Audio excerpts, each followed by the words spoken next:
Hi guys, welcome to the third edition of the revision series. This one is on highlighters and highlighting and how to highlight effectively. Now, the main aim of highlighting is of course to highlight points within texts that you want to be drawn to later. So something that's interesting, something that's important, and yeah, so that's what highlighting is supposed to do.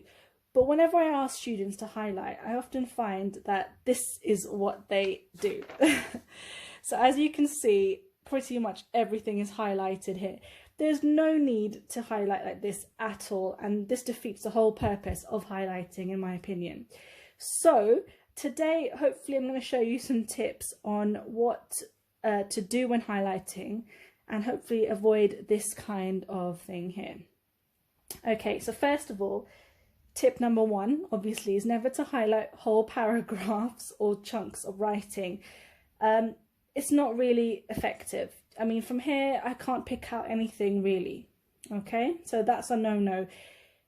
You know, better to go through the paragraph, skim read it first, and then highlight key words or key phrases within there that would link to whatever it is that you're doing. So for example, I've got this article here from New Scientist, and the first paragraph says, in the beginning there was light, then perhaps a point of darkness. More dark shots appeared, and the light circling them before falling in like water down a drain. So within that first couple of sentences, perhaps I might highlight, you know, the beginning there was light, and dark spots appeared. And that's all I would highlight probably in that. So it just gives me the main point of that little paragraph really.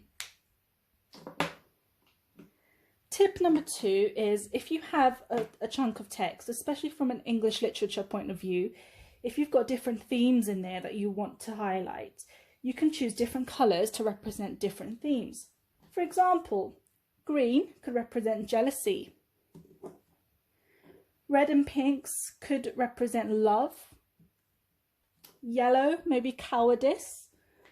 Blue, maybe sadness. Orange, maybe vibrancy and light. Something like that. So you can have different colours that represent the different themes. Tip number three, if you have an exam question that you need to do, a good tip actually is to highlight the command words within the question. A lot of students struggle with exam questions because they often don't know what to write, and it's not just that they don't understand it as much as they don't understand what it is the question's asking them to do, and this is called a command word. A command word tells you what to do in a question. So if I was you, I might highlight the command word, suggest, describe, explain is another, draw is another, and at least I would know then this is what the question's asking me. Okay, another tip is, let's say you don't have highlighters. I mean, they can be quite expensive, some of them, although you can get a lot of cheaper ones. These ones didn't cost a lot at all. But if you don't have any and you're stuck in an exam or stuck in a classroom, your friend's not letting you borrow any of hers or his, then you could always use whatever you've got in your pencil case, whether pens or pencils even, if they're different colours, you can use them to just underline keywords.